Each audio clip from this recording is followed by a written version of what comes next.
Class 10 UP board NCERT poetry का पहला chapter जिसका नाम है ए फोटोग्राफ। ए फोटोग्राफ एक बेहतरीन सी पोयम है और एनसीईआरटी बेस्ड पे है और पोयम का पहला चैप्टर है। आज की इस वीडियो में हम बात करेंगे सेंट्रल आइडिया। चाहे आप एनुअल एग्जाम दें, हाफ ईयरली एग्जाम दें, हमेशा ये सेंट्रल आइडिया आपको देखने को मिलेगा। पिछली वीडियो में हमने इस चैप्टर का हिंदी में फुल एक्सप्लेन किया है। अभी तक अगर आपने नहीं देखा है तो जल्दी से जाकर चैनल पर देखें। चलो जी, आज हम समझते हैं भाई पोट्री का पहला चैप्टर है, क्लास 11 के बच्चों के लिए है भाई। बहुत ज्यादा ये इंपॉर्टेंट वीडियो होगी। ए फोटोग्राफ, फोटोग्राफ से ही आपको समझ में आ रहा होगा कि इसमें इमेज, एक तस्वीर के बारे में वर्णन किया जा रहा है। और ये जो पोयम है और पोयम का ये पहला चैप्टर है। कौन सा है भाई? पहला ये चैप्टर है। ठीक है, चलो इसका हम सेंट्रल आइडिया देख लेते हैं और हिंदी एक्सप्लेनेशन के साथ देखते हैं ताकि आपको कोई भी दिक्कत ना हो, सेंट्रल आइडिया आसानी से बना लें। तो देखिए भाई, सेंट्रल आइडिया होता क्या है? सबसे पहले समझते हैं कि what is central idea. Central idea poem का एक ऐसा भाग होता है जो मेन थीम, मेन कहानी को, जो मेन कहानी होती है इसको दिखाता है। यानी कि जो पोयम है इसकी जो मेन कहानी है, मुख्य भाग जो होते हैं उन्हीं को राइट करना होता है कि कवि या कवित्री के द्वारा क्या चीजें कही गई। चलो जी देखते हैं।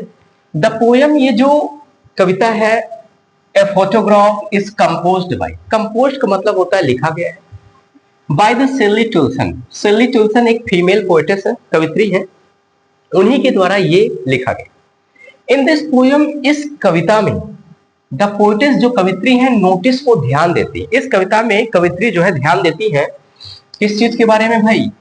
ओल्ड फ्रेम पिक्चर, पुराना एक फ्रेम पिक्चर था जो दीवार में टंगा हुआ था। फ्रेम पिक्चर था जो फ्रेम में बढ़िया सा पिक्चर, तस्वीर था। और बता सकते हैं कि किसका भाई? Old frame picture of her mother. ये किसी का और नहीं भाई, उनकी माँ का जो है एक तस्वीर एक दीवार में टंगा हुआ था। ठीक है, जब वो कवित्री शेली टुल्सन ने देखा फ्रेम, ओल्ड पिक्चर को देखा, द पोएटेस ट्रैवल्ड, तो पोएटेस कवित्री ने ट्रैवल्ड किया भाई। ट्रैवल मतलब पुरानी चीजों की यात्रा किया। इन द पास्ट मेमोराइज, उनके दिमाग में ट्रेवल करने लगा, नाचने लगा। पास्ट मेमोराइज, पुरानी यादें जो होती, मेमोराइज मतलब स्मृति, यादें हैं। अब ओल्ड टाइम्स मतलब होता है पुराने समय। भाई आज उनकी माँ हो सकता है बहुत बूढ़ी हो, एक जमाने में उनकी माँ बहुत ब्यूटीफुल थी, तो वो जब ब्यूटीफुल थी तब की जो पिक्चर थी ना, वो वहां पे एक दीवार में ओल्ड फ्रेम पिक्चर में लटकाई हुई। तब नजर जो है ना शेली टुल्सन की पड़ती एट द सी बीच, क्योंकि वो जो पिक्चर में था भाई तस्वीर ना, एट द सी बीच ना, समुद्र का किनारा जो था, ऐसा तस्वीर में दिख रहा था कि समुद्र के किनारे पर बिताया गया जो पल, दोज ऑल थ्री, कौन लोग थे भाई? कितने लोग? 3 लोग थे और इंजॉयिंग, आनंद ले रहे थे। सी हॉलीडे मतलब कि जो है उनकी जो छुट्टी थी समुद्र पर बिताई गई, ठीक है, उसका आनंद ले रहे थे। एंड ज्वाइनिंग, और ज्वाइनिंग मतलब होता है पकड़े हुए थे, ईच अदर्स, आपस में, हैंड मतलब हाथ, एक दूसरे का हाथ आपस में पकड़े हुए थे। अब कैसे भाई? जैसे एक शेली टुल्सन की माँ है, वो बड़ी रही होंगी, अगल बगल में जो दोनों लड़कियां और थी उनका हाथ पकड़े हुए, गेटिंग पिक्चर, वो लोग पिक्चर ले रही थी भाई। स्नैच्ड, वो फोटो खींच रही थी, snatched by the uncle's camera. ठीक है, अंकल्स कैमरा, अंकल्स जो एक कैमरा लिए थे उनकी तरफ जो है वो फोटो खिंचवा रहे थे। The mother was only 12 years, उस समय जो मेरी माँ की आयु, आप बता रही पिक्चर में देखे, उस समय मेरी माँ की आयु रही होगी कम से कम 12 ईयर्स, 12 साल की रही होगी। That's clear.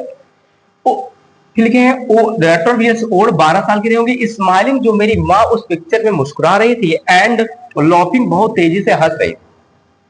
Today nothing changed, आज कुछ परिवर्तन नहीं हुआ है भाई, आज कुछ परिवर्तन नहीं हुआ है।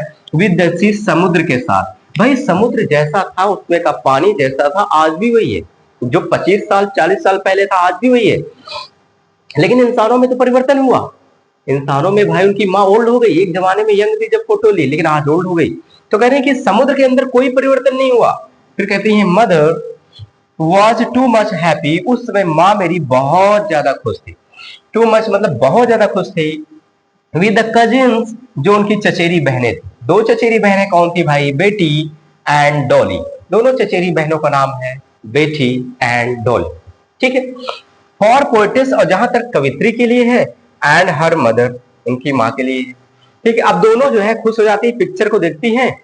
अभी उनकी माँ की मृत्यु नहीं हुई है भाई, जब उसमें साथ में बैठ के सेली टुल्सन, मतलब यानी कि माँ जो थी, उनकी जो बेटी सेली टुल्सन थी, वो साथ में बैठ जाती है और उनकी माँ बैठ जाती है। तो पुराने पिक्चर को देखती है तो दोनों लोग हंसती हैं। किसको देखकर भाई? बेटी को देखकर, डॉली को देखकर, जो उस समय उनकी चचेरी बहन थी। It was the past event, एक ये क्या थी भाई? बीता हुआ, पास्ट बीता हुआ इवेंट मतलब क्या था भाई? घटना। And after the great loss of losing, and after the great loss of losing, कहीं ना कहीं एक पुरानी ऐसी घटना थी। After the great loss of losing, कहीं ना कहीं आपस में एक दूसरे को खो देने का जो डर था वो भी था। क्योंकि भाई हो सकता है बेटी की दुनिया अलग हो, डॉली की अलग हो, चचेरी बहनों की हो सकता है उनकी माँ की अब इतनी हो गई कि ज्यादा दिन जिंदा नहीं हो सकती है, तो दोनों आपस में दुखी भी हो जाती है एक दूसरे को देखे। तो डियर स्टूडेंट्स, ये है मेरा प्यारा सा क्या भाई? Central idea. इस चैप्टर का भाई साहब हो गया सेंट्रल आइडिया। ऐसे ही हर चैप्टर का, ठीक है, ऐसे ही आपको हर चैप्टर का, समझ रहे हैं,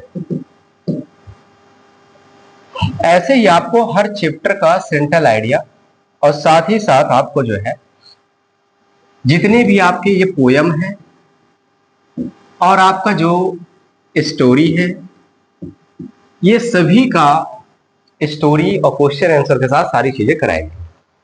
तो क्लास 11 के बच्चों के लिए आने वाली हर एक वीडियो इंपॉर्टेंट, और साथ ही साथ ग्रामर में सारी चीजें चल रही हैं बेहतरीन तरीके से। तो सभी लोग चैनल पर विजिट करें और बेहतरीन तरीके से स्टडी करें। तो मिलते हैं एक नेक्स्ट वीडियो में बेहतरीन टॉपिक के साथ। तब तक मस्त रहें और पढ़ते रहें।